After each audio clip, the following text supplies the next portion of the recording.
go. And we live.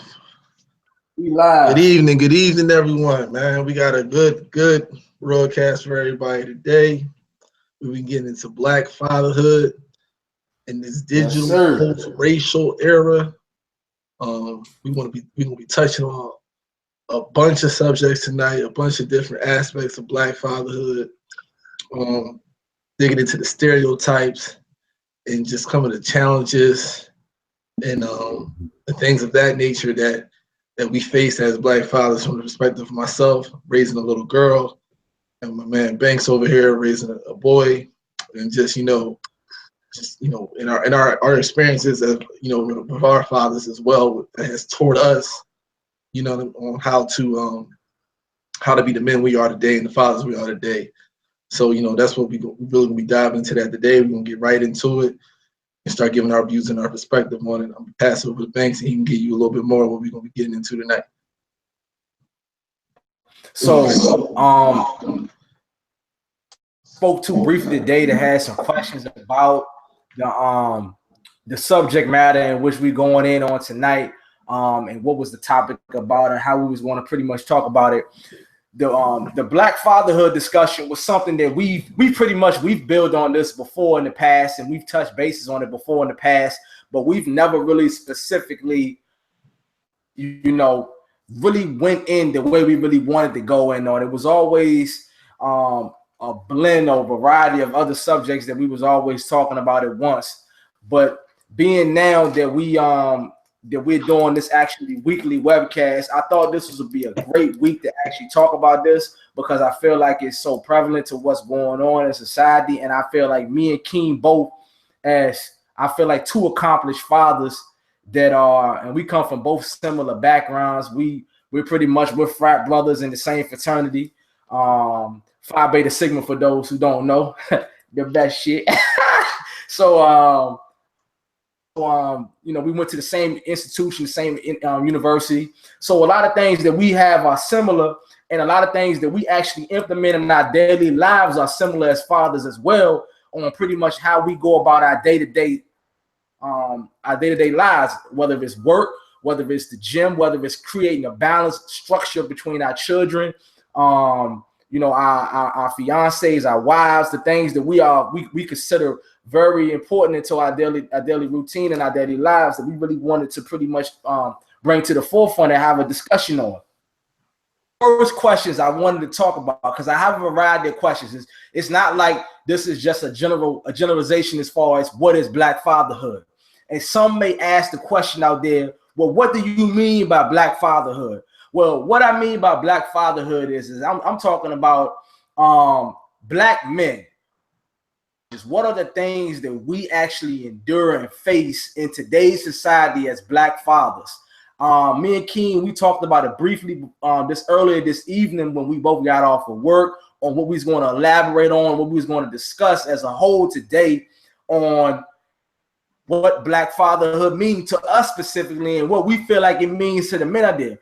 The purpose of it is we wanted to bring social awareness to those that don't really understand, nor for those who nor give the credit or feel like the gratitude or the appreciation of the Black fathers and the roles that we play in our children's lives, and how instrumental it is for us going forward on building our future, on building our kids' future, to create this foundation right here, right now. And and just keeping the ball rolling, man. And once you put that foundation, once you put that formula in place, you want to be able to sustain that and keep that going, and have your children follow that formula. Because for some reason or another along the line, we've gotten off track from that. First question I wanted to bring up is, let me chime in real quick before you go to the first question, right? I just want to add this point in as well. So there will be no, confusion about what we're saying right now. We're not saying that we deserve credit for doing what we're supposed to do. That's not what we're saying. So I don't want nobody to ever, be confused with that aspect. We don't, as a Black man and as a father, we're doing exactly what we're supposed to do. We don't feel like we deserve any credit for that aspect. what we do feel like, though, is that society tries to create a negative connotation on the Black man as not being a father. And so what we here to do is kind of put that notion and dispel that a little bit, because there are plenty of Black men out there who are fathers, who do what they're supposed to do. So that's what we mainly want to touch on. We want to talk about our challenges as men, because you see a lot of different things for just women, and they communicate and they talk with each other about the challenges they have as women as raising children. And so I think a part of male masculinity, we might sometimes feel like, you know, we don't want to talk about those things, but this is something we need to discuss this with each other, because I mean, we all have families, we all raising families, and you know, I can get a piece of some, you know, some advice from you, get some advice from me about, you know, some of the challenges that we facing and how to accomplish those challenges as a community. I mean, this right here is about building the community. And we can talk to different fathers and they can get their input, and they can look at this and say, you know what, they can come talk to us or hit us up and say, hey man, you can try this or try that. And then we're doing this is the intention of what we're trying to do right now. So we just want to, you know, put that out there first and foremost, so there be no confusion that this is exactly, you know, this is what we're trying to do with this broadcast right here in this discussion.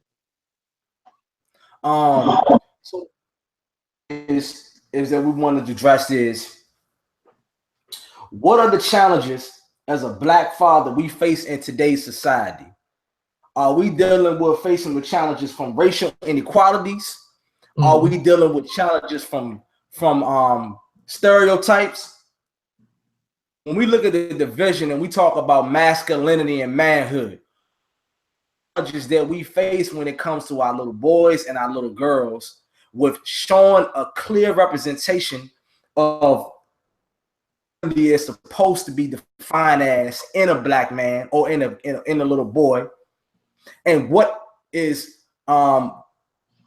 does manhood entitles as far as how you establish that role, and how does the little girl or the little boy, how do they see the father establish manhood, and he has that particular image that he creates about himself that he wants his children to see him as when you tie masculinity and manhood together. So these three things that we pretty much I wanted to focus on when it comes to the challenges on. Of course, there's other challenges, but I chose these specific things, and you know, as the discussion evolved on this particular question, we can get into that a little bit more. So, Ken, I'm gonna let you go ahead and go in on this particular aspect, and then I'm gonna come in and chime in after you, and we can actually start off with. Actually, we can talk about the masculinity and the manhood aspect of it, man, because this is something that I know me and you talk about often. So, our image, and what the media is creating for our image, and how we have to reestablish our image and create the foundation and create and pretty much reprogram the image of the Black man when it comes to being a Black father. So I think, you know what I'm saying, I'm not even, you know, I'm not going to try to get into no conspiracy things, but we're just going to speak factual. And so I feel like there's been a diminishing of masculine energy, right? And it's not even been like, it's kind of been sort of on a shaming aspect too, where it's like people try to shame males for being masculine, like, you know, and it's, or like being too masculine, or and push it to ways of like, oh, you might be a little chauvinistic for being a masculine male. So I feel like a big push in society nowadays has been on just kind of shaming male masculinity, or dumbing down male masculinity in certain aspects of, especially when it comes to like sexuality and gender expression and things of that nature. So I feel like there's no clear cut cookie cutter, okay, this is what a masculine male looks like, right?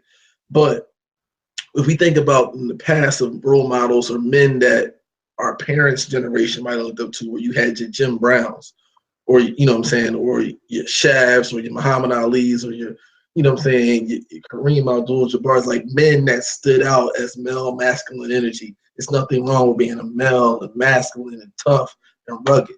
I feel like the testosterone in us, that hormone that gives us that makes us, you know what I'm saying, gives us that energy. And I feel like there's been a dumbing down of sort of of expressing that. Like there's, you know what I'm saying? Like they don't, society's kind of been trying to kill that expression of that energy. I mean, you can look at the way men are walking, men are talking, men are dressing now, you know, the actions, like certain things, traditionally men don't behave a certain way. And, you know what I'm saying? I don't want to call no names or say, you know what I'm saying, stuff like that, but you can just see it in mainstream media, on the television screen. It's just the way that the male image is being displayed, it's being displayed showing feminine energy, being catty, argumentative, even not being able to express themselves correctly as men, afraid to look people in the eyes, just the you know what I'm saying, a lot of the immature behavior that is being displayed consistently on TV and television and radio and things of that nature, and the newspapers, you hear about it all the time. So it's like, Yep. I feel like, you know what I'm saying, there's been by the media, but in the culture in general, even the culture is starting to move towards that. As far as you look at the trends in clothing and the trends in dress, it's been like a blending of styles where you have some feminine styles mixed in with some male styles. You know what I'm saying? For a longest bit of time, you could look, you can't even kind of, you know what I'm saying? Things is just kind of starting to become meshed and confusing a little bit. And it's trying to create this kind of weird androgynous type society or androgynous type feel where masculine energy is being killed. You know what I'm saying? And even on the reverse side of that, you have feminine energy being pushed more so in the masculine aspect. And so it's nothing wrong with having, you know what I'm saying, the differences of energy, because that's the differences in the hormones as well. You see what I'm saying? So I just, you know what I'm saying, my 2 cents on it is like, as a black man, raised by a black man, I was taught to behave and act a certain way. You see what I'm saying? And so I feel like that is being lacking in our community, where it's like now people are throwing certain things out the way, or, you know, saying certain things is old school, but I feel like those things matter in the upbringing of your children, especially if you're raising another man. If you're a man and you're raising a man, you got to teach your child how to be the man. And that doesn't mean that you got to be the provider, or, you know what I'm saying, you got to make all the money in the house, because that ain't the case anymore. Women make just as much money as men, and they should. But it still should be a protector aspect. You see what I'm saying? Or, you know what I'm saying, you still should feel like you are in control of your household, as far as as your realm, as you are protecting that household. You see what I'm saying? And yeah, exactly. And you supply discipline in order to that household. You, along with your queen. You know what I'm saying? But you are the strength of the household. You know what I'm saying? Your masculine energy balances that household. You know what I'm saying? Along with that feminine energy. You can't have feminine energy and feminine energy in a household that way, causing unbalance. You got to have somebody supplying that masculine energy, supplying that protection and that balance. Go ahead. You go ahead. Yeah, let me touch bases on that. And see, it's good that you brought that up, because that's actually what I was going to actually get the fuck into. Is that generation of men, right? Is that I think the confusion comes in what defines masculinity, or what is that line of masculinity right now, is because back to when the actual single mother actually came into the picture, dominant in our generation. Because this, like we talked about, this was the era of the crack cocaine and the drug war came on, when most of our men, most of our fathers got locked up. Transition from the 80s to the 90s, most of these dudes that are fathering kids nowadays was raised in the household with a lot of women. Right.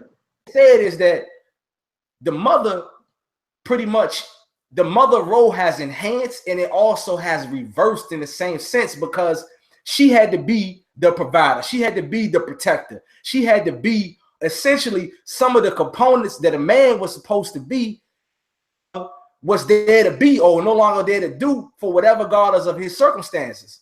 So when you look at that transition over the years, the image of what a masculine man is supposed to be, meaning a lot of our men, maybe not me and you, because we had fathers that was in our lives for whatever reasons, whether they were there or whatever they had going on there. Because I grew up who was a very fucking alpha male.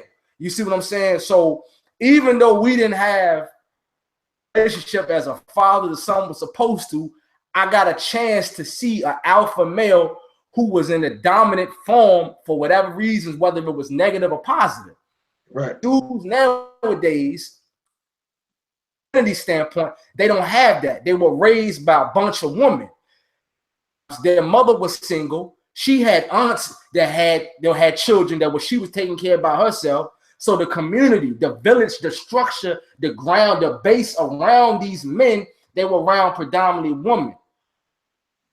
I feel like plays a part, to mention the homosexuality aspect of it, as far as how fluid that is, as well as some other things. But we don't necessarily have to get into that. But I'm just saying things tie in to as far as behavioral changes and differences with our community. And this is how things become in flux and how they transition and they move and they interconnect so frequently. And when it comes to us and why we are, as a, you know what I'm saying, more so as a race, have so many dysfunctional aspects about our upbringings. Right. The upbringing has changed drastically, man, as far as the role, as far as the manhood go. I give you a prime example. Graduated 2010. Away. I ain't have a motherfucking job. I ain't had no money. Still paying for my car insurance. I was working a little rinky-dink part-time job at Lowe's. This was post-college, May 2010. My girl at the time, she pretty much was having my baby. A nigga ain't know what the fuck he was gonna do, what he was supposed to do. Trying to discover and coming to her own for himself, to find out what a man is supposed to do. So you trying your hardest to grind and find a job, and I never forget it. Contracted job in August, went and was able to get my own place with my girl at the time, my wife now, and she had my son. My daddy called me up and he had a conversation with me. He said, "You know what? Manhood right now." That's exactly what he told me. He said, "You got that manhood right now," meaning that the definition of it is something as simple as me getting a decent job and being able to provide for my family. Essential basic definition of manhood, because I was able to handle and be accountable for my responsibilities. And I feel like a lot of times these are certain things that are missing there. Because like we talked about earlier, there's a lot of stand-up dudes like us. Right. They go to work and work that 9 to 5 and make whatever sacrifice is necessary at any given time or blink of the eye to take care of their kids. We still exist. But a lot of times, like you said, we get lost in the sauce. And there's a lot of times some of these dudes, such as, and the man wasn't there, they don't have the tools, nor do they have the knowledge or the experience to do that and be able to do that. Not all, but because I don't want to generalize the all, but I'm just saying there's a good percentage of it. And that's why it's good to bring this type of awareness to that shit. You feel me? Yeah. And I, just for me to chime in on that too, I feel like, you know what I'm saying, to get back to like Black fatherhood, manhood is, you know what I'm saying, what it means to me. Like, and to get my personal, you know what I'm saying, what it means to me to be a Black father, and, you know what I'm saying, and a male in this society, you know what I'm saying, it's about taking responsibility and being accountable, man. And, you know what I'm saying, and not making excuses. And so, you know what I'm saying, you know, us as Black people, we come from a strong tradition of people that had to fight and scratch and do and go about and do whatever they had to do to make their way in this country. You know what I'm saying, and in this world. And so our ancestors couldn't make excuses. They had to do whatever they had. And I feel like today, a lot of excuses are being made. A lot of boys is growing up and they aren't learning how to be men. And that comes from a lot of different factors, as far as like men not being in the household, or you know what I'm saying, pressures of society, things of that nature. So I mean, it gotta go back. We gotta do something where we reaching back, or some type of way where we you know what I'm saying, we bringing back accountability and responsibility and doing what you're supposed to do to take care of yourself and your family. You can't just sit on your ass and do nothing. And you got a lot of motherfuckers that sit on their ass and they don't do nothing. They ain't trying to do nothing. Or you're making bad decisions. That's another thing about being a man. It's making the right decisions.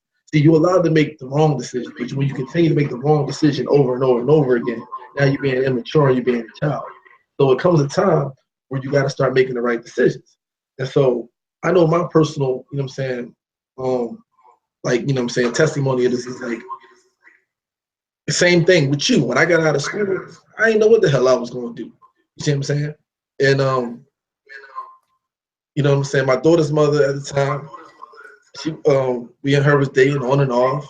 And, you know what I'm saying, I spent a year back in Philly just trying to ins and out jobs, trying to figure out what I could do. Still live with my parents. I was a boomerang kid. But graduated, went back to Philly, had to go live with my parents. You see what I'm saying? And then, you know what I'm saying, daughter's mother got pregnant, and then reality hit me. And I realized I had to do something. You see what I'm saying? Had to do something. Couldn't sit around no more. Had to man up and be a man. Had to figure it out. I could have ran. I could say, you know what? I ain't ready for this right now. And I wasn't. Who's ready for that? And even though in age, I was, 26 at the time? I was old enough. But as far as like what you would say, you know what I'm saying? I wasn't a young father, but I wasn't ready for that as far as financially and stability was concerned. But I had to get financially and stability in order to bring this child into this world. And so a part of being a father and a man is taking responsibility and being accountable for what your actions are and going about it the correct way and handling it. You see what I'm saying? I don't feel like everybody is doing that. And so you got to be some kind of connection or some kind of way where we can, you know what I'm saying, we got to bring that attitude back. Whereas men do whatever they need to do in order to, you know what I'm saying, for their families and for themselves to put themselves and their children in a successful position. You still there? Can you hear me, yo? Can you hear me? Yeah, I heard everything. Yeah. Oh, okay. Yeah. It looked like your face. It looked like your face was frozen. I was just listening. But listen, you going in and see, that's another thing too, man. You know, from a lot of different people that's been viewing our shit, is that they want niggas to open up, man, and we talk about shit. We be real, like we on the camera, dog. We putting on a fucking show for the people, but we also giving the people a real perspective and a discussion and how we talk, dog, how we build, and that's what I want to do, man. Like I want to talk about that, man, and because as men talk about that, we experience it with, man. You know what I'm saying? But ties a place in. We talked about the manhood, also with the racial inequality, man. You know what I mean? Like, and the reason I don't want to, because I kind of, like I said, we usually what we've been averaging is an hour and a half. So I want to touch bases on everything and try to get it in that time frame. Because I know us. We can stick on one particular aspect and we can stay on that shit for 30 minutes, man. So the next thing I'm gonna talk about is racial inequality. I'm gonna go in real quick and then I'm gonna let you come in. Racial inequality, what does that mean? Me and King, we talk about it all the time. I talk to about it with a couple of my other boys, a couple of my brothers, my other cats, is that is a child in today's society, knowing that what law enforcement has it out. We seeing our babies getting shot down. We seeing our young boys are being victimized as far as we seeing we you know it's raising concern that do we even want our little boys out here without us being in the picture 24/7 and knowing where they at, because this thing has become, it's not black men that's getting shot down or getting brutalized or getting killed. Just recently, you seen a 15-year-old kid get shot. He was driving a motherfucking car away from the cop car at a house party and still got shot and got killed. It's like that could have been my little boy, house party, or went somewhere, fight broke out or whatever nonsense happened. A person there, a bystander, a person that's at the party that's fleeing the scene, leaving the scene, and here he is being profiled or whatever may be the case, and he gets shot by the cop for some stupid ass shit and his life is gone.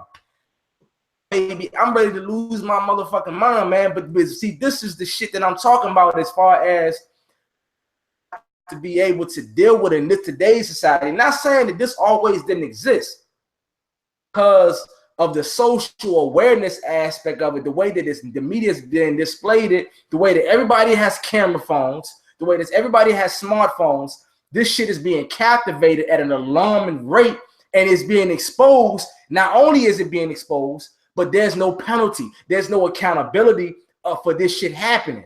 So that means that my child life can be taken and nothing is going to happen for it. Now, after shot him, the charges did get pressed against him, but charges been pressed against police officers before in the past, and the shit's been dismissed. So we don't know the final verdict until it goes through trial, until it goes through the situation, and we'll see how the end results be. But we know what happened. But the point I'm trying to make is that how do we teach our children, teach our sons, you know what I'm saying, how to abide by the law, how to do the things when they do these things, and their lives are still being taken. They're still being racially profiled by white cops, by whoever that's in these police departments. And it seems like we still can't climb out of this shit. It's still fucking us up, man. And I've had talks amongst myself. I've had thoughts among myself. And the only thing that I can do, that I can say as a father, is because my son is 6. As a good thing right now. And I'm not going to create a negative environment or make a negative connotation to deteriorate that thought away from his mind about cops. Because I do want him to think that law enforcement is here to serve and protect. But at some point, I'm going to have to give him the real knowledge and the information and make him aware to fully understand that these are things that you're going to endure. So you're going to have to be aware of this. You're going to have to know what's going on, and you're going to have to treat every circumstances the same way and look at it when you approach in life when it comes to this. Because as a black man, these are the fucking thoughts that me and you share and that we think anyway. Talk about that, man. How do you feel about that shit? Even though you have a daughter, it's still something that goes on. You got your brother got your brother. He got a son, don't he?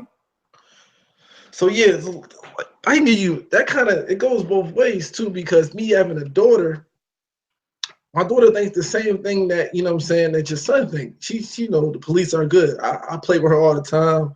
I'm like, oh, daddy gonna get you, daddy gonna get you. Say, I'm gonna call the police on you. So she automatically think, you know, she associates the police with being good for her. You know what I'm saying? And that's good, because I want her to do that, because, you know what I'm saying, that's what if something happened to me, I'm calling the police too. So, you know what I'm saying? Exactly. If we need police, they there for us. You know what I'm saying? So ain't nobody saying we anti-police. But what my daughter need to also understand is that even though the police are there to serve us and be there for us, they look at us differently. You see what I'm saying? And that's the problem. And see, we're not looked at with the same amount of humanity and compassion and rationality that other people are looked at with. You see what I'm saying? And we're automatically seen as guilty before proving, you know what I'm saying, before proving them innocent.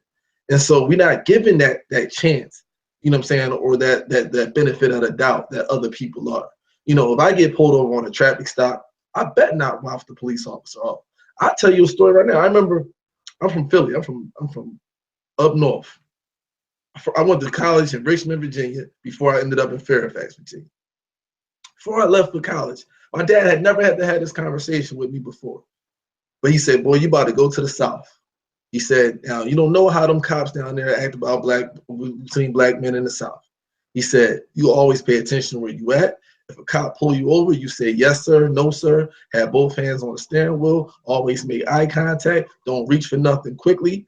Like, this is what my father, and I didn't understand this at the time because I'm from Philly. So we don't have to deal with that up north. We don't deal with that same thing. Most of the cops look just like me in Philly. So I don't really have to, we never had to deal with that. And it wasn't until, and it literally happened a few months later. I'm in Richmond, me and a couple of my boys, we wanted to go get McDonald's. That's back when I ate that trash, right? We was on McDonald's run. We get pulled over by a cop. Cop pulls over for no reason. He comes into the car, he says, I thought I heard one of y'all yell pig out of the car. So immediately, me being a smart ass from up north, not even thinking no different, I'm like, and if we did, why would that be a reason for you to pull us over? Everybody looked at me like I'm crazy. But I don't understand, like, that's not breaking no laws. I can yell at you whatever the heck I want to yell at you. You see what I'm saying? Immediately, they looking at me like, hey, shut up. because he ready to pull us out of the car, have us on the side of the curb, search it, everything. You know what I'm saying? Make it a long night. The passenger literally had, the driver literally had to apologize to me, like, sorry, sir, he not from around here. I'm looking like, is this 1955? Like, what do you mean? Like, why am I apologizing? You see what I'm saying? But I didn't understand being arrogant and cocky from the north. I didn't understand. I didn't have that upbringing or that training in me to think that I need to be overly respectful to a police officer. I had seen cops. I had seen dudes talk to cops all types of ways. Man, fuck you, and nothing happened. Because that's just how we talk to cops up north. You talk to me the same way we feel like, especially in Philly, man, fuck out of here. So when I got to Richmond, Henrico County pulled me over, and the dude had this southern drawl accent in his mouth. And he told him to talk about he can do this and do that, and shit scared me. And that's when I knew immediately it was different. And that, you know what I'm saying? And so it's a shame, but now I gotta pass that information on to my child. You see what I'm saying? And another story that a lot of people might not remember. Remember that girl that got beat up and slammed in the class by that school police officer? Yeah, I remember that shit. And the black father came to the town hall meeting. He wasn't her father, but he was a black father. And he said, see, what y'all want to happen is for a man like me to come back up here and retaliate in the most savage nature. Like, I just loved it when he said that, because that was powerful, bro. That was powerful. Like, I watched that video on YouTube. Yeah. Because they really think, because they must have that, they think that black father's not around and we're not going to do nothing. Because I got a little girl, and I'm telling you right now, I'm going to have 2 little girls. I got another little girl on the way. I'm telling you right now, if anybody could do anything harmful or disrespectful to my child in that nature that we see out here, police dragging little girls by the hair and all this other stuff. You got Asian store owners disrespecting our black women. And no, I'm going to jail. It's not happening. It's not happening. Because if we don't protect our own, and that's another thing about being a black father, we need to protect our baby. We need to protect our babies, man. And we're not doing that. When this stuff happens, it needs to be known. See, and that's another thing too. I want to touch on this. I'm sorry if I'm going too far, but that's another thing too, right? They don't even feel afraid to do that to us. You don't see no black police officers shooting no white boys. You don't see no Hispanic. Well, some Hispanics get shot. Yeah, I'm gonna take that back. You don't see like no Asians or no Jewish kids or any other races out here worrying about getting profiled or shot or killed by police officers but us, because they're not afraid of retaliation. But it's crazy. As a black police officer, you better not do no crazy shit to that white boy, because his daddy gonna be up there for your job, right? But on the other hand, these white boys not afraid of us. And they're not afraid of us because of the image of us not being fathers and us not being, handling our business when stuff like this goes down. And so and this comes back to black men and masculinity, until we start handling our business and make these kind of motherfuckers afraid to do these things, then they're gonna feel like they can put their hands on our babies. And we need to step up and not be afraid. Like, you can't be afraid. Like, you can't be afraid. Like, you literally can't be afraid. Even if it comes to your life, you can't be afraid. If somebody is disrespecting your children and harm your child, that is your responsibility as a man and as a father to handle that accordingly. That's your responsibility. And if the law not handling it, clearly they not, then that responsibility falls on you and the community. That's what we need to get back to, man. We literally need to get back to. You need to get back to the basic things. Yeah. Like, people need to be scared to come into our communities and do these things. You need to be scared to come into our community and do these things. You see what I'm saying? Yeah. You got all these dudes out here that are willing to shoot each other and this and that, but you let these people come in your community and do these things. And you can't do that in no other community in America except for ours. And that's a problem. And you can't do that in no other community. And I'm glad you brought this up, because this coincides with the next question that I have, as far as men understand their roles as being a father. We understand our roles as being a father, as the provider, as the protector, as the person that provides structure, order in the household when it comes to our kids. Do we understand that role in it? And I think we touched a little bit on this before when we talked about manhood and we talked about masculinity.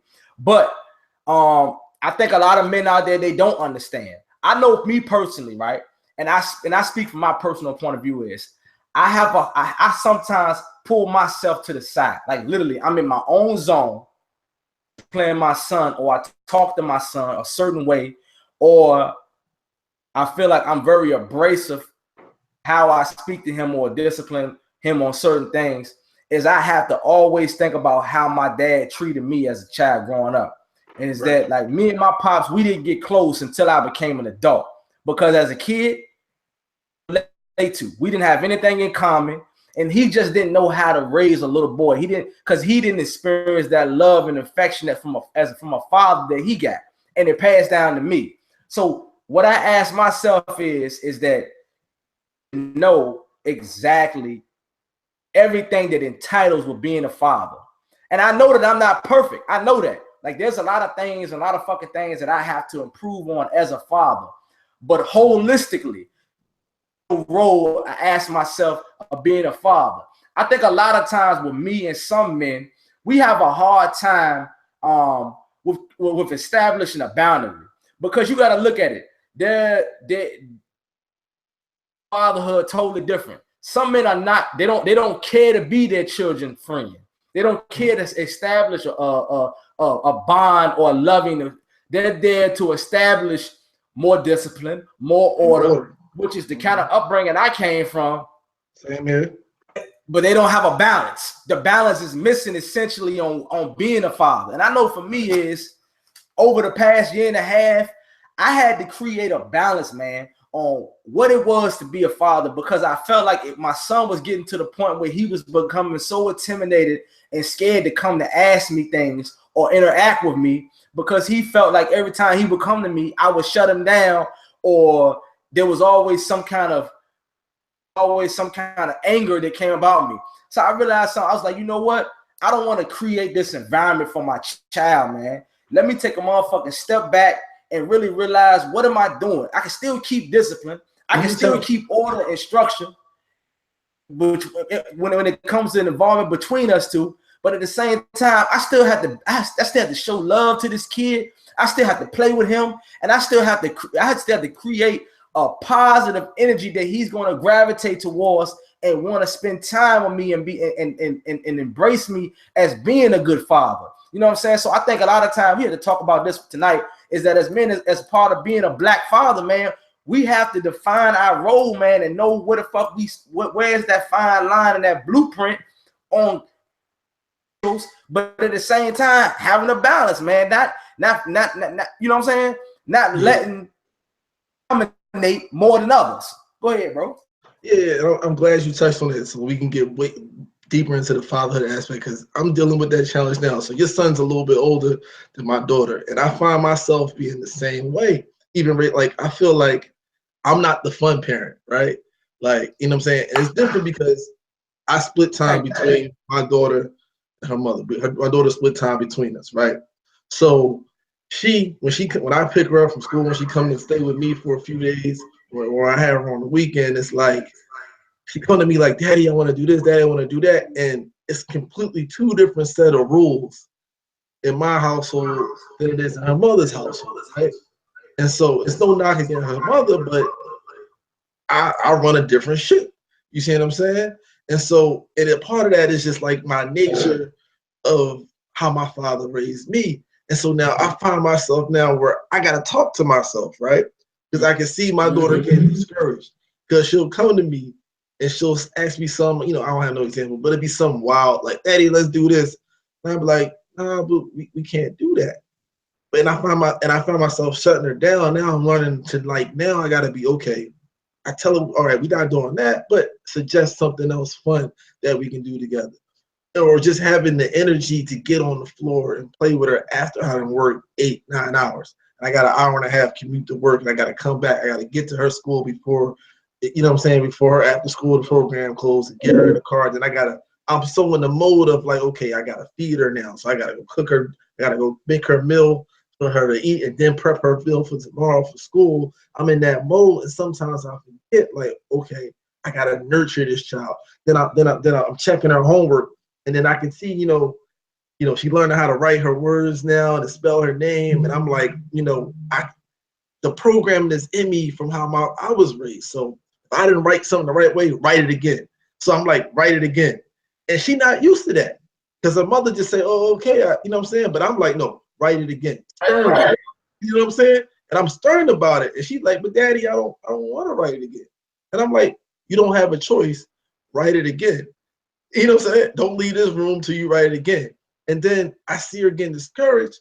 So at the end of the night, I try to have these conversations with her. She's only 4 years old, but I try to have these conversations with her. And I know she don't understand it yet. But I'm hoping at some point and one day she begin to understand why, even though she's 4, I'm tough on her on certain things, because I'm trying to establish a certain level of discipline in her. Not discipline as far as following my directions, but discipline in herself, and knowing that she needs to do things to perfection. You see what I'm saying? That you don't half-ass anything. Exactly. She try to rush through her homework, and I'm trying to instill that in her now at 4. No, baby, we don't rush through nothing. You see what I'm saying? You were right the first time, even at 4. And it hurts me because I don't want to do that. Like I don't want to. I want to play with her. I want to be happy. I want to roll on the floor with her. But I know I also need to establish that structure for her, that she understands that everything not play. It's a time for play and it's a time for work. You see what I'm saying? And it ain't right all the time. It's not, you know what I'm saying? That you got to sit here and do this homework, but you got to do it. I need to establish this in you now. So as you start rising through the ranks of school, you take your academics serious. And you know when you come around me that you can't come bring me no half-assed homework. Even if it's just you write the letter A 6 times, it needs to be written 6 times perfectly. Don't bring me no half-assed homework.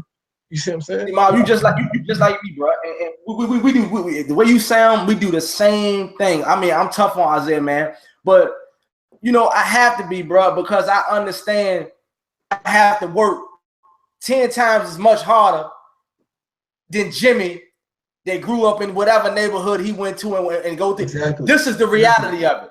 Exactly. Accept it or not, this is the reality that we know we're gonna have to face to do. So I'm preparing him. I'm preparing him for the war. I'm preparing him for the aftermath of what he's going to endure. It's funny that we're talking about the road situation is, and this is for the viewers out there that's watching, or the fathers or mothers. Ask yourself this. It's hard for you as a man to do certain things that you wasn't taught to do. You see what I'm saying? How can you, and that's my biggest challenge. My biggest challenge is, like I said, in your role, because you got to realize something. The children you have today is not the children that we were when we were that age. Yeah, there are some of the essential basic components operates and how their mind works, their growth process at the same. But our children, logical advance. They have certain things about that they experience or that they're going through right now different. So it's almost like we have to adjust as well as the generations adjust. But at the same time, it's like I still have to instill those old school principles that I know is going to make that child better when that child grows up. And I know for me personally, think about it sometimes, man. It's like, I find myself trying to implement and do certain things differently that I know have, man, as a role that my father wasn't there. And I think that's the biggest challenge for men at times too, man, especially black fathers, man, is that the number one thing like God put us on this earth to do is just be there, right? Even if you ain't doing shit else but putting food on the table and head, you have at least essentially done 50% of the responsibility as a father.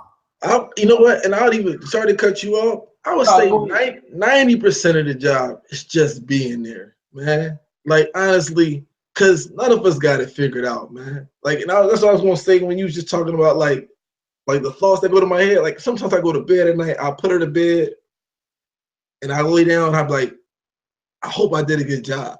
You know what I mean? Like you never think about it in that aspect until you become a father. Like you look at your parents and you're like, damn, they raised me, they had it all figured out, right? Like they had it all figured out.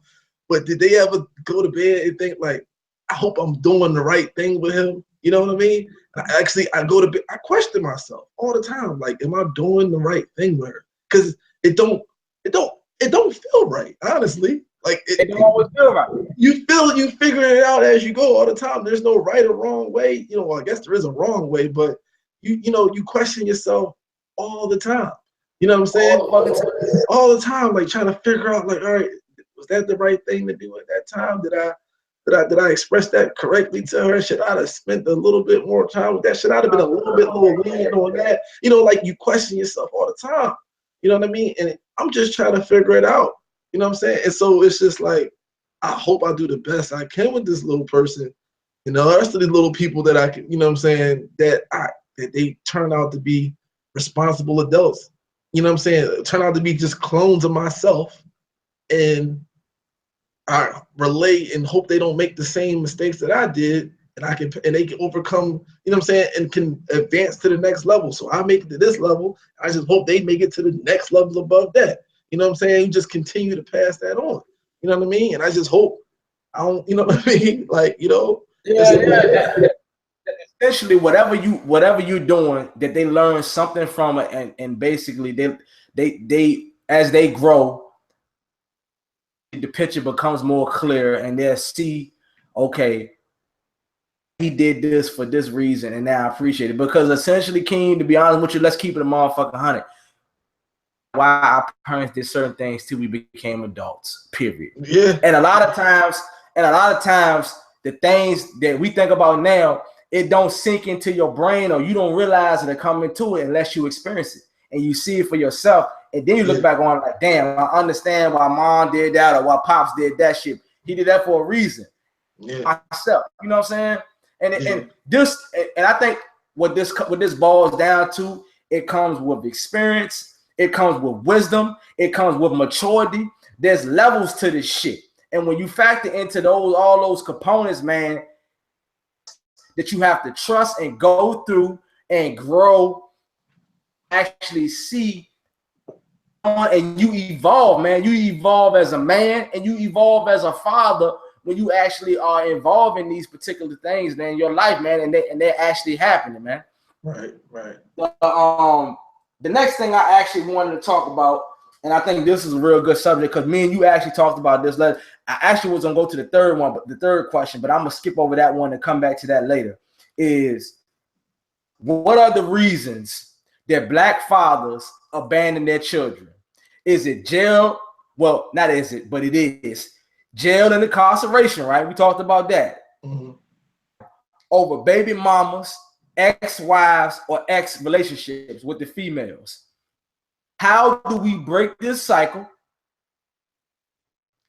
What are the particulars that causes this cycle to begin with from Jump Street? You see what I'm saying? So let's go into that a little bit. I know that you definitely said you want to talk about it from the historical aspect of when our fathers left and what cycle it has created. And then I'm gonna go ahead and chime in off of that, and then we're gonna go into the part about the custody battle and co-parenting when the child is not there, because once again you can contest to that as well. You see what I'm saying? Right. So I mean, I think you know what I'm saying. So there's a big stereotype out there that Black fathers are not there, and we're not active in our children's lives, right? And I think the big, you know what I'm saying, stereotype or that misconception came into place, or that conception came into place, that is from the you know what I'm saying, the war on drugs era. So you had a whole era, you know what I'm saying, of mass incarceration. And that went on all the way up until, and still going on till today, but was fueled on by the war on drugs, right? So you had a whole generation of Black men and fathers who, for no fault of their own, not like they did not want to be there, but was removed from the social from the structure of the household. You see what I'm saying? Removed from being fathers.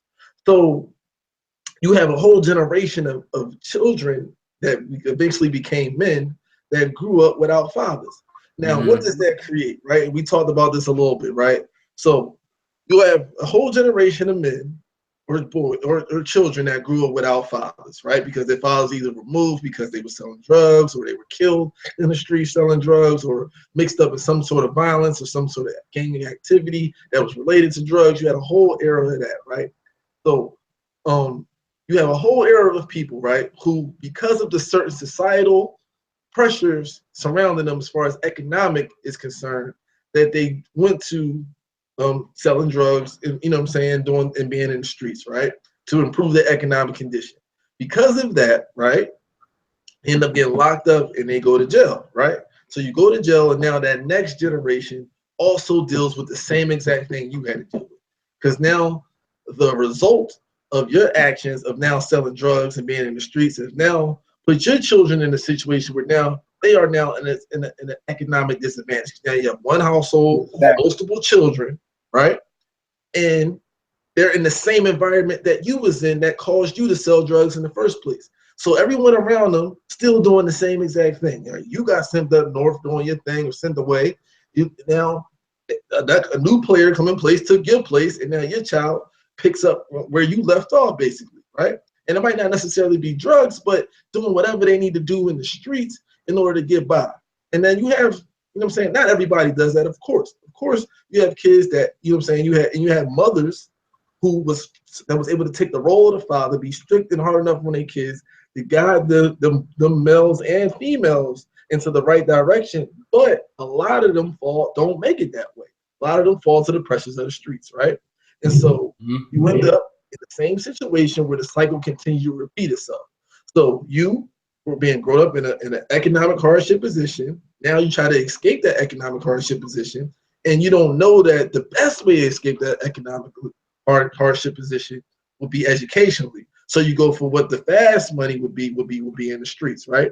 And now a result of the actions going into the streets now, at some point in time, you make kids yourself, and then the results of your actions gets you sent away, right? And so you never learned how to be a man, right? Because your father wasn't there. So you don't know how to be much of a father to the child you just had. Nor are you concerned with it at the moment because you're in the streets. And so the cycle continues to repeat itself, right? So at some point, somebody has to make a sacrifice, right? So you got to sacrifice yourself. So all right, boom, you might be in the thing, you might be out here in the streets doing your thing, right? But you have a child, or you have a son on the way, or a daughter on the way, and now you need to sacrifice that lifestyle.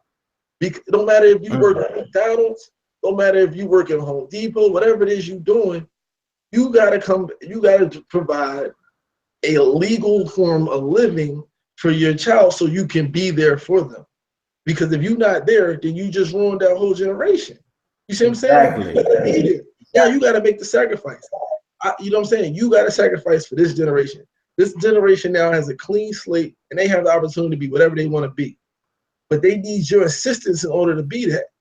And if you doing all that stuff that you doing out there and you get sent away, they never gonna get that guidance from you that they need. And now you putting them in another economically hardship position. You see what I'm saying? Exactly. So that you need that two-income household.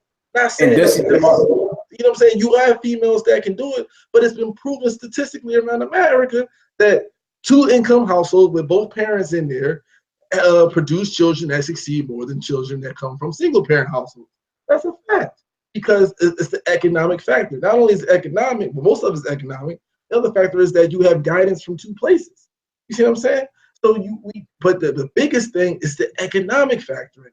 Is that as soon as you decide that as soon as you get sent away, you're now putting your child and your seed in an economic situation. I think about that for myself, right? I'm about to have 2 children. If I decide to do some dumb stuff, I get sent away. Now I done put all the stresses of the entire household on the woman. And now she's worried about putting food on the table. She's working 2 or 3 jobs, right? To keep the household up and running. And she don't got time to be there and raise all these kids too. You see what I'm saying? So now the kids not getting the necessary guidance that they need because the mother is working all the time. You see what I'm saying? And so now they Where do they go for guidance now? They go to the street. And they go to the same little motherfuckers that grew up just like they grown up, who they out in the street all the time because their parents ain't home. Their parents always working. You see what I'm saying? And now somehow we gotta cut that cycle. You see what I'm saying? You know where the cycle. We gotta break that cycle. Exactly. We know where the cycle started at, but now we gotta break it. Now we gotta break it. We need, when the fathers come home from doing whatever bid that you did, you need to come home. Don't go back to doing the same things that you was doing before. Come home and raise your children. And then the kids that ain't made those mistakes yet, don't make those mistakes. Raise your children. You got a bunch of kids raising kids. And that's not everybody. I seen the some, I wouldn't say it was cool, but the other day I was in I think I might have been at Chick-fil-A or something, right? Mm-hmm. And little girl come in there. She had to be no older than 17 to 18 years old, had a baby in the stroller, right? But I was so happy to see that the father was there too, though. He wasn't older than 17 to 18 either. But he was working at the Chick-fil-A where she was coming up to. So he just, like, you know what I'm saying? So even though he young, he had a child, he knew what he had to do. At 17, he knew what he had to do. And I was so happy to see that. Like, at least he there trying to provide and make a way for his seed. Exactly. At 17 to 18 years old, he like, I'm still a kid, but I'm still gonna do the best I can to make a way. You see what I'm saying? And you don't see that a lot. I was like so happy to see that. Like, yes, they were young parents, and you know they made a mistake, and people make mistakes. But the best thing you can do is be there. You see what I'm saying? Just be there and accept responsibility for the mistake that you made. And I think a lot of times when we talk, I think a lot of times when it talks about breaking this cycle, when we talk about that come with this shit, man, is that you know you got to understand something, man. As a father, man, there's a certain level of prestige that comes with that title, man. I really don't think that us men in general, man, that we really understand what kind of kings the fuck we are, man. Have the influence that we have, not just as our children, but as a culture, right? As a whole culture, man. If we had the dominance as far as being there, man, and the traditional customs that come with being a father and creating that foundation and had it as a whole, and we embellish us as kings amongst our children and as fathers, man, you know what I'm saying? And we got away from the drug shit. It's been created over these years, and then we understood certain aspects, man. There's nothing that we can't accomplish. There's nothing that we can't do out here, man. And I think once we have that mentality, man, okay, the quick come up, the quick cash, the quick flip, as far as the drug game. Because I'm gonna tell you something, man. Like I said, man, like I was telling you earlier, you know, that, like I said, he was in that cycle. Right. He was my close friend. We were 6 years old. Actually, we started off when we was in goddamn Pampers. But we got close from primary school to elementary school all the way up to high school, man, throughout the years. And his pops wasn't there. His pops wasn't there for 20 years. And then when his pops came out, he had just finished serving a 5-year bid himself, and he got the fuck out of prison, out of jail. You see what I'm saying? And now he's right back in the same cycle. He got 3 kids. He got 2 girls and 1 boy. And pretty much, you know what I'm saying? Like now it's a situation where, okay, the boy is the oldest. He's going to be at an economical disadvantage by growing up in a household like that. And now he's going to look for avenues and ways to create income cycle, the same exact program or mind condition, the way that he felt like, okay, this is the way I should be doing it. And sometimes I don't even think it's so much as keen as that. A lot of times these dudes, man, they look at it as, okay, my pop did it, I'm not going to do it. I think there's some type of mental influence or some type of shit that's passed upon, man, that becomes inflicted or instilled into the brain to where they just naturally just ended up gravitating towards that lifestyle because of because it's almost like it sucks them in, it pulls them into that shit. But like you said, man, we have to break that lifestyle, man, and to transition into the lifestyle where as I was talking about, the reason why fathers abandon their children. We talked about this shit earlier, man.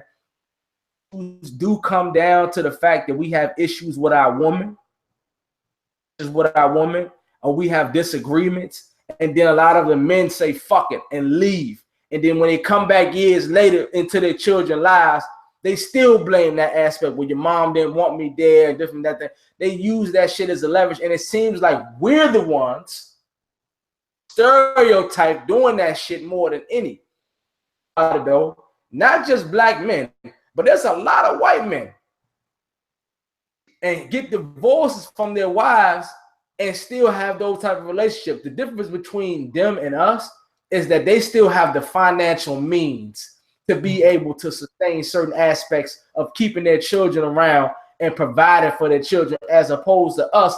A lot of times for our men, fucking down to their name anyway. So when they was living with the woman, a lot of times there was no good niggas, even though they care about their kids. There was no good niggas to the females. So when the relationship split, intimidated, or they become in a situation where they feel like they can't provide for the kid anyway, and then they still use the woman as the excuse for why they won't dare. Now, I'm not saying, once again, generalizing the masses of all black men, but these are certain aspects of us that exist that we have done. I've seen it, and I've seen the other side as well. Just as the point, like, I'm about to go ahead and let you go on again. We talked about where most of the brothers that we know, that we see on a day-to-day basis, that we talk to, and I do think as black men, we get a bad rap as far as society and as far as us being there. And that's why me as a parent, me as a father, as a black father, I have to take every opportunity I can to assert myself, and regardless of what my son is doing in life. I assert myself when he first went to kindergarten this year. The principals, the teacher, they knew exactly who the fuck I was. I email on a daily or weekly basis, letting them know that I'm in tune with my son's progress. I understand as far as his academics goes. I'm reading to him every night. I'm making sure that he has some type of structure and order. He has a great routine. These are things that he's doing, and I'm keeping you in loop with his behavior as far as at home, but how that also coincides with his behavior at school. So I established that. I established that with his doctors, his coaches. I am there. I am in tune with my son's life, and I play a pivotal role in what he's doing in all facets. So I think as men are stand-up dudes, man, we are involved in our children's life, especially have any type of motherfucking you have any type of pride, respect, or dignity about yourself, you ain't gonna abandon your kids, man. Regardless of what the circumstances is. And that's one thing I can say. I don't understand. Maybe that's just me from my upbringing. I don't understand how a man cannot be there for his children. How can you leave? And like you was just saying, like all the men I know are there for their children. Like people talk about growing up, all I heard was the stereotype. Black men not there, black men leading children, blah blah blah. And I ain't gonna hold you. In my family, there's a few men who ain't been there for their children. So I got little cousins and stuff that grew up without their fathers. You know what I'm saying? I got older cousins. I got cousins that, are my first cousins who ain't there for their kids anymore. You know what I'm saying? Or left right in the picture. But as far as like the people that I associate with, right? I don't see that. Maybe it's because we reached a higher level of education. We educated men, so we associate with, other educated men who value family. And, you know what I'm saying? But I don't see the stereotype as prevalent as it's been portrayed. You see what I'm saying? Yeah. You know what I'm saying? Because all the dudes I know is dumb excited about being fathers, man. Like they can't wait. I mean, my best friend getting married, he can't wait to start having children. You know what I'm saying? My other man just got married. He can't wait. He got a child on the way. He can't wait. You know what I'm saying? So I got another child. I cannot wait till she get here. Like I'm excited. You know what I'm saying? Like that's a blessing. You know what I'm saying? Like when that's a blessing. So I don't understand how people can't be there for the fathers. And I mean, be there as fathers. And I think a big reason of that is a disconnect. And I think it starts from they don't know how to be fathers, so they don't really care to be there as fathers. You see what I'm saying? And then some people just fucked up. I don't think, you can't paint everything with a broad brush, but some people just effed up, man. And we got to do something about that. We got to change the mentality, man, and we got to treat our women better, man. We do. Yeah. We got to treat our women better as a whole. You know what I'm saying? We got to. And we got to embrace the queens. And that's what I'm saying. That's another thing I kind of want to touch on too, is our culture, man. Like, we definitely need a change in culture. And it starts with the music that we listen to. It starts with the attitudes that we have. And it starts with the things that we associate as being cool. You know what I'm saying? Like, all this the way we disrespect our women ain't it's not in tune to you growing up and deciding that you're gonna be a father. You know what I'm saying? So if you grow up and you listen and you think you can talk to women any type of way you want, right? Bitches, hoes, sluts, all this other type shit, right? And then now you become a father, you ain't never respect the woman entity at all anyway. So now what makes you want to stick around and be a father or be with that woman when you ain't never respect her in the first place? You see what I'm saying? So you gotta change, you know what I'm saying, our mentality, man. You know what I'm saying? And our culture. Certain things, we need to make it cool to be a father. You need to make it cool to be doing the right thing. It need to be cool to have a family. So right now it's cool to have a bunch of women, to go around, to be thotting, now that's cool. You know what I'm saying? You know what I'm saying? And that's nothing against anybody. You young and you single, it's all in your right to mingle, but at some point, it also is cool though to be a father, man. Like, that's the coolest thing in the world to me. Hell yeah.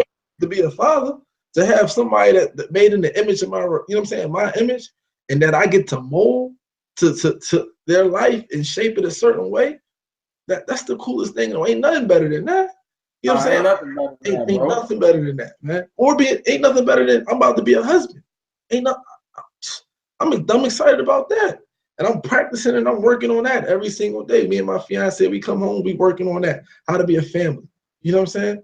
And so that, I think we need to make those things cool, man. To be a Black father, to be a family man, those used to be things that we valued in our community.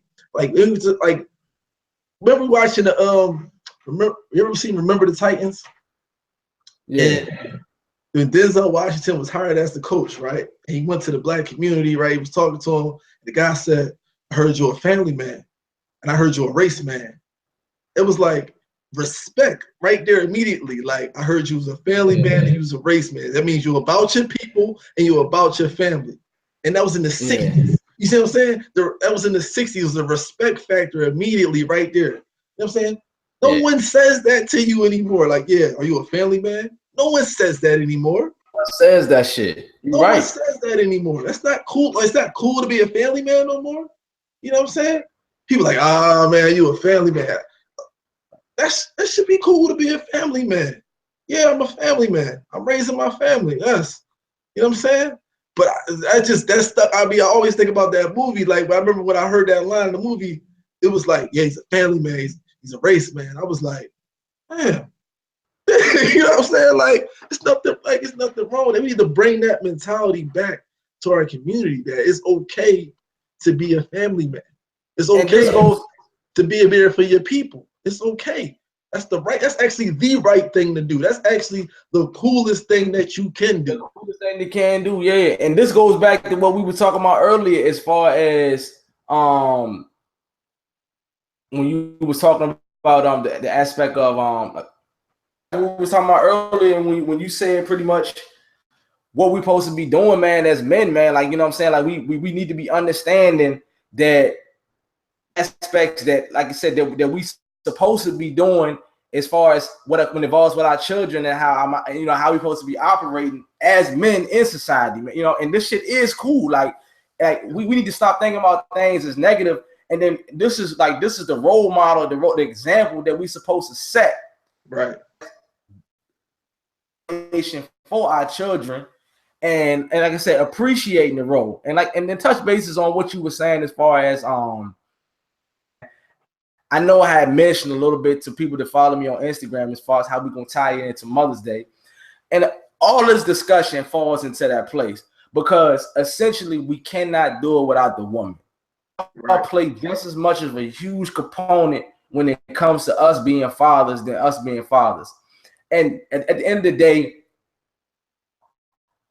when I talk about this, I'm not speaking about this as far as sounding misogynistic. I'm not being an aspect as far as chauvinistic. I'm not doing this as an aspect as far as like embracing or accepting the woman's role, because like Keem said earlier, and what we talked about earlier, woman, we love y'all queens, we love y'all to death, man. I embrace the black woman. I love black family, black love, all embellish and I cherish on my day-to-day life. And I practice and I preach this shit because I love to see this shit coexist in our society. But at the end of the day, man, if he sets that example, positive example for his son and for his family, much skies is the limit to the plethora amount of benefits that the family is going to see and that the community structural wise is going to see. Like King was saying, that example in that movie, that shit is so real. To me, that shit ain't cool. No, that shit is what it's supposed to be. That's the way life is supposed to be. That man said that to Denzel. And like, yo, like, yeah, you cool. He's saying that like, you know what?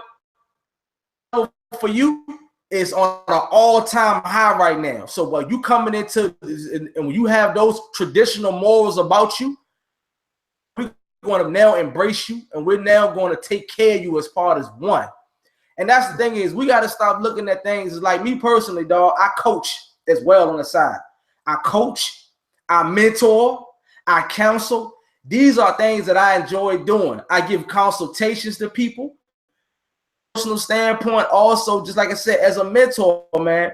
But this is a role embellish and that makes me enhance and become not only to other youth or to other men, but I can also do this with my child, man. My child is just a small component. Being a black father doesn't just seclude you to just your kids, because of course they're number one, hands down, never gonna come that. But think about the impact you're making on another kid's life, man. Even when I'm with most of the kids that I coached my freshman year and that I've been involved with from their freshman team, gonna be seniors this year, man. Kids. And I all have individual relationships with all those kids. And I just took one of my boys, who's the star player for Thomas Jefferson High School. I just took him down to ODU spring game. But I took him down there one Saturday to see that and visit the coaches and be a part of that. Is because, you know what? It's not that I look at him as my son, but I also look at him as somebody that I really want to see be successful. And if I can play a role currently as a father to my son, if I can play a role that's going to impact this kid's life, essential tools and components and the maturity, give him the knowledge, role model example to this kid, reap the benefits of him being successful one day, whether it's him going to college and getting his degree and moving on with his own family and having that structural discipline, or whether him going to the league and being an example for millions of other little children of black kids. But this is where it starts at, man. It starts in this particular part of our life, this particular diaspora that we have to embrace and love, man. I just think that by bringing social awareness to Black fatherhood, man, this is something that, well, this is discussions that we have to talk about more, because honestly, it's so essential and it's so powerful for us to do this, man, and especially when we build like this with one another, man. And it is important too, man, to image is important as well. Like, you know what I'm saying? By us having this conversation and discussion, and I've been seeing it out there on Instagram, so it ain't like we the first person that's doing it. I see it out there in social media. The social media around Instagram, Facebook, Twitter is to bring, you know what I'm saying, social awareness to Black fatherhood, man, that we hear. You know what I'm saying? And that we always been here, and that, you know what I'm saying, and that we take pride in being Black fathers. And that, you know what I'm saying, and we talking about the challenges and the things that we go through on an everyday basis. You know what I'm saying? But that we here to stay. We're not going nowhere. And we're trying to set examples for our youth. That one day you will be a man. I'm an example of a man. And you know what I'm saying? Here's some of the ways that you can go about being a man yourself. You can take something from this, you know what I'm saying, from when you on your journey as being a man. So part of when you took that kid who was visiting the ODU, you didn't have to do that. You see what I'm saying? But you set an example for him later in his life. You don't know how that one little action, he see that later on, you know what I'm saying, as something that now he sees that as something that this man did this for me. You know what I mean? Y'all ain't got no relation, but you did this for him. So you, as a black man, so now you set an example for him. You see what I'm saying? So let's add this aspect into it as well. Another aspect of being a black father and a black man is also also setting an example as a black father and a black man. You see what I'm saying? So everywhere you go, you are an example of that. You know what I'm saying? Everywhere you go, you are an example of that. You are a black father and you are a black man. You see what I'm saying? Everywhere you go, you are setting that example. You know what I'm saying? And you need to be setting examples of what that is everywhere you go. So people can look at you, other little boys can look at you, white people can look at you and say, yeah, like me and my fiance talked about this the other day, and you might experience this in your job. It is amazing the amount of respect I receive around with what my coworkers and the people around me when I say I'm engaged to get married. It's a whole different level of respect, right? Mm-hmm. Like when I just say I got a girlfriend, last year or whatever, it was like, oh, that's nice. And it's like, oh, you engaged to get married? Oh man, like you get invited to stuff. People talk to you differently. It's a whole different level of respect. The whole different level that I'm not used to. You see what I'm saying? I mean, this is not even from my people. This is from other cultures, Indians, and you know what I'm saying, Muslims, Arab, like people, like all the different people I work with, because I work in IT, so it's a very different field of people, and it's a whole different level of respect. People ask me, how's your fiance doing? When's the wedding? Like it's a whole different level of respect. You know what I'm saying? That is, that is given to me for being, people ask me about my daughter. Hey, when you bring them to the job, or you know what I mean? They're like, it's a whole different level of respect. When I say I'm engaged to get married, I have, I have a child. People ask me for the pictures of the engagement shoot, everything. And I'm like, wow. You know what it is, right? This is, what? You know what it is, right? It's because level of expect, you don't see this consistently happening, and black men taking these steps at level of prestige or a distinguishment, that realm of distinguishment, which is marriage. Right. Because you know why? We as a society have become so accepting to the point where, like I said, betrays us. We're not there. We're not there for our children, but we're not there for our woman. Well, he ain't thinking about getting married. Oh, you engaged now? Oh shit. That's how it was to me. You know what I'm saying? When I told people I was married, not only did they look at me with the baby face, they're like, man, you young as hell to get married, but at the same time, it was very peculiar for them to see a black young male married. Mm-hmm. In this day in society, this is not the normacy. A 23 or the normacy for a 25, 27-year-old man or whatever getting married was back in 1933, 1950s. Was the majority. When you knew that was, everybody was doing it because that was what you supposed to be doing. Right. Damn, like you became a man, you found your woman and you got married. This is what I'm saying. And but it coincides as a husband, and it also coincides and like you said, who the fuck are we? Black people in general are the most biggest trendsetters in cultural in society. Do and mimic, or every other culture duplicate what we is. But the key essential components, like we talked about earlier, financial literacy, marriage, engagement. These are all the things highest level of prestige when it comes to evaluating what the. But we got swag. Hold on, Bob. Slow down. You chop it up. You say I'm chopping up? Yeah, you chopping up. Don't talk so fast. What part did you miss? You talking about economic literacy. So what I was saying was, to repeat again, is that we don't have financial literacy. We don't have financial literacy. We don't have land.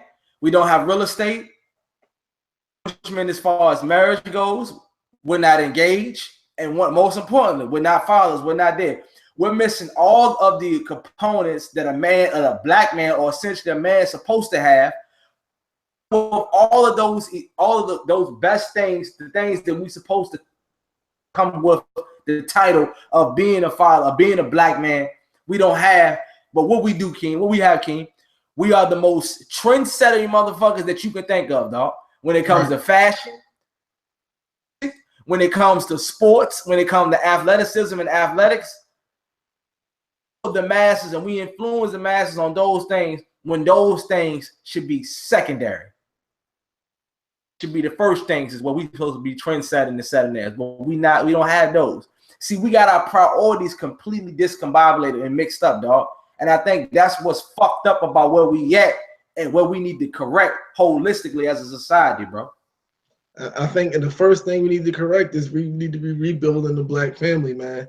And a lot of those things, as far as financial literacy, and, you know what I'm saying, and economic dependencies, a lot of those things will alleviate themselves when we start rebuilding the family.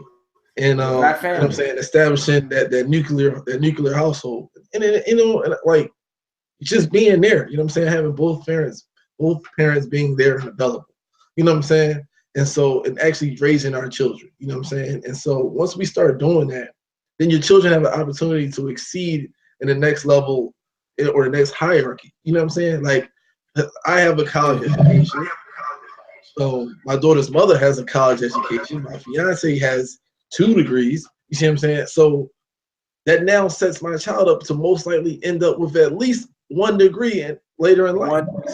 You know what I'm saying? Because her parents have at least 1 degree. You know what I'm saying? So, you know what I'm saying?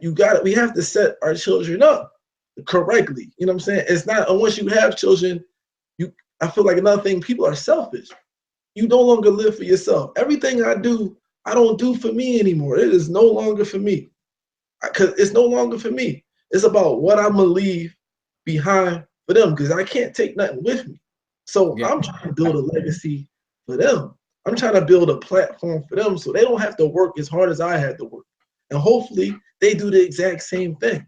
You see what I'm saying? Because some of these rich families and these other cultures comes from years of repeating the process. So you got to start the process and then you got to repeat it over and over and over again. You create the blueprint and then you repeat it, and then it builds off each other. So hopefully I established my parents established a certain foundation. Their foundations was, you're gonna get your education. They couldn't pay for it, but they made sure I got it, right? So I got my education. Now I need to establish the next foundation. Not only are you gonna get your education, but now you need to exceed in some form of business aspect, right? You know what I'm saying? And then my child needs to set the next level of foundation for her children. You see what I'm saying? So we need to continue to build off successes and not go backwards. You see what I'm saying? Yeah. And it starts with having both parents there establishing a foundation. And that's what it is. I think that's exactly what it is. You know what I'm saying? A lot of these things that exist, or a lot of problems that we have, start with the economic. It starts because of economic deprivation. When you don't have the money that you need then you can't enjoy some of the things that you want to enjoy in life, and then you do desperate things in order to get that, which puts you in a bad situation. That's honestly where it starts at. You know what I'm saying? We always say, oh, you know what I'm saying? Oh, they got everything. Well, they got everything because they did. You know what I'm saying? Other cultures, we talk about white people, this, that, and third. They got everything because they started doing. Well, first, they stole a lot of stuff in the beginning, but they have a longer history of foundation of building off of stuff than we do. We playing catch up, but we doing it wrong. We're playing catch up, but we doing it wrong. And we got to go back to establishing the family aspect. This the family aspect. Look at other cultures; they get married young. They ain't out here playing around. They get married young. They get out of college, they get married quickly. Start building a family. Start building a foundation immediately. Immediately. They're not waiting until they're 35 years old. They get married young. Mm-hmm. White dudes at my job like 23, married, 2 kids already, ready to roll. Ready to roll already. Ready to start building. They don't have time to play games with their money or their future. You know what I'm saying? Like their parents has created a structural order that's in place to where it teaches their children, okay, these are particular milestones that we want you to reach. And then nobody wants to be forced into marriage or forced in a relationship. You want it to be natural. But the point is that they go after that and they find their woman that's on board with that because they know they have milestones and they know that they have certain things that they want to put in place and be established, not wait to the last goddamn minute. They do get 50s, they can retire. Their children are grown and adults. Invest into themselves. You see what I'm saying? And they raise their kids to be so they raise their sons to be husbands. They raise their daughters to be wives. You see what I'm saying?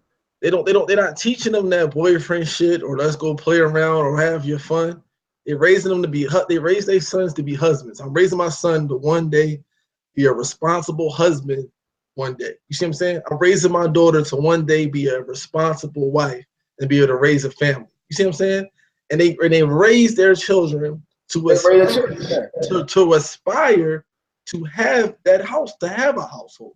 You see what I'm saying? They aspire for that. That's just what they aspire for. That is the best what they know. You see what I'm saying? And I'll be honest with you, that is nothing that I never thought about that. I never thought about that. Not until I became an adult. As a child, I never thought I can't wait to grow up and get married and have children. Never entered my mind. I'll lie to you not. It never entered my mind. And I grew up with both parents. Never entered my mind either, to be honest. Like, because let me think about it. How was something like that entered in your mind? You may know your parents married, but you don't see the majority. You are influenced by what you see and what you involve with. You are a product of your environment, and that's what the problem is. The majority of our environment needs to be college educated motherfuckers. I mean, not necessarily college educated, but successful families and established families. And also, you need to see the fathers are there in the picture. Little roles to their wives as well as their children. That needs to be the majority. Right. See that? And we ain't talking about no goddamn suburban community. He's either a lawyer, a doctor, or some job, and this is just a nice, wealthy black community. No, we talking about every block in every city where we go to. The majority is this is how it's established, and this is what it is. Because we get to that. No, go ahead. My bad. I think when we get to that and we keep that there as far as the foundation and the base and the groundwork of far as what's put in place and what should be there, then essentially across the board, man, you know what I'm saying? Like, and I think that's the biggest thing that we have to fully understand on what we should be doing, man, as a society, man. Family, it's so powerful. Understanding the importance of that shit, man. Right. And the love behind that. A lot of times as men sometimes, and also us, because either we're pressured to do it or because we see other people do it. We don't do it like you said. There's not a plan that's put in place, and there's not something that I think once we get to that point where we fully, we have that level of consistency across the board, we're gonna be all right as a society. Don't know when the fuck that's gonna be because we have a lot of work to do on. And I think this is a discussion. I mean, you said we're gonna talk about another time on some things to put in place that we need to prep ourselves to be at. Right. We definitely need to talk about that. It still coincides with what we're talking about right here because essentially family, Black Fatherhood. I don't have any more questions. You know, we've been here about an hour and a half. We pretty much touched bases on everything. I think it was a great ass bill, man. Yeah. What we needed to cover, because tonight, family, we just doing this one subject. We not doing like a split like we done in the past. I know last week we focused on the Dogon, and we also touched on human evolution and what we had and things that we should be doing as far as ancestral history and the foundation of that, and learning about our culture, learning about things that we should be embracing. This week we talked about a Black fatherhood. I think just to basically give a little I guess you could say a little prequel on what we're going to deal with next week as far as discussion goes. I wanted to actually get in, talk to you about it while we live, is maybe we can get into a little bit more sports, a little bit more, you know, mix some things up, something that we haven't done yet. We pretty much done a little bit of everything. Right. Just to give a balance of, like I said, Black Men Discuss, man. This is what we do, man. You know, this is our platform. This is, you know, you don't know what the fuck we're going to hit y'all with. You don't know what we're going to talk about and how we're going to build off of it, man. For those that did view tonight, man, I appreciate y'all coming out and supporting us. Please pass the page along, man. Get subscribers on here. We're gonna just try our best. Like I said, press that subscribe button. You know what I'm saying? Press that subscribe button. Build this thing up from ground up, man. From ground zero, man. Guys, you know, I got my own individual page, which is Street Columnist, that I'm putting up vlogs at least once a week. I'm actually gonna start doing some more things on there, as well as promoting this page more. You know, and we it's not like we just sit in the house all day. Like, we work 9 to 5s, and once again, like we talked about tonight, we are Black fathers with Black families. So we have a certain level of responsibility that we're doing, but this is our passion. This is my passion. This is Keen passion. Like, we love to talk, and we getting better every week, man, on how we doing things, man, as far as that goes. And we got some things that we're working on behind the scenes as well. There's going to be enhancements and improvements and some different things that we're going to switch it up. So please subscribe. In our video. and not to mention the setting. What we're going to do with it, man. We still got the podcast that we still going to put in place. That's not going to, so we really going to set that up right now. This is like a podcast / webcast, because we still building on face-to-face. But I think once we get an actual vision, we record this session, then upload it, it's gonna give y'all a different perspective, and I think y'all like that as well, man. But like I said, please pass the page. Word of mouth is the best promotion that you can have in marketing. We want to get it out there. We want to build off of this, and this is where we at, man. I appreciate y'all for tuning in tonight, man. Another thing too, man, I want to throw this in there real quick before we close it out. Y'all got any suggestions about topics that y'all think y'all want us to talk about?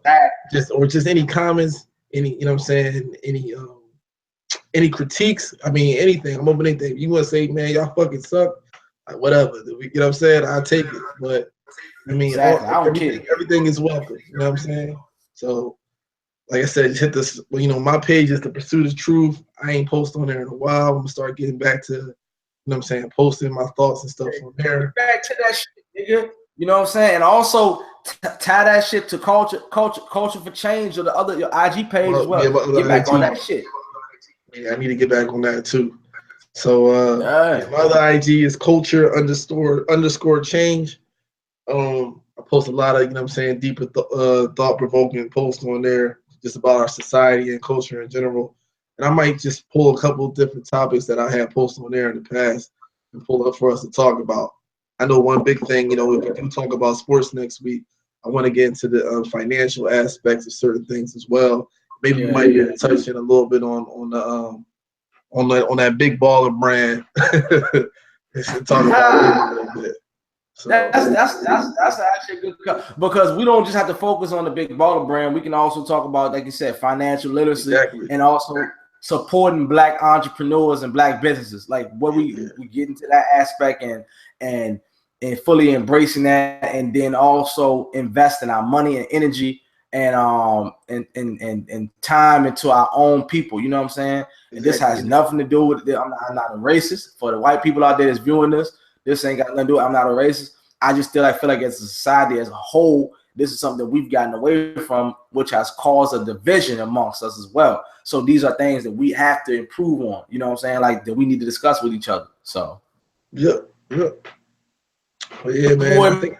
Man, street college, man. Jack of all trades, master of Shia. I hope y'all enjoyed the show, man. Like I said, subscribe to the page.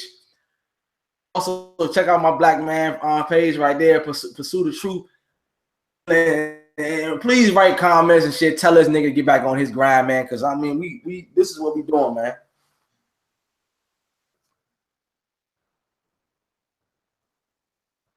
All right, All right, peace, yo.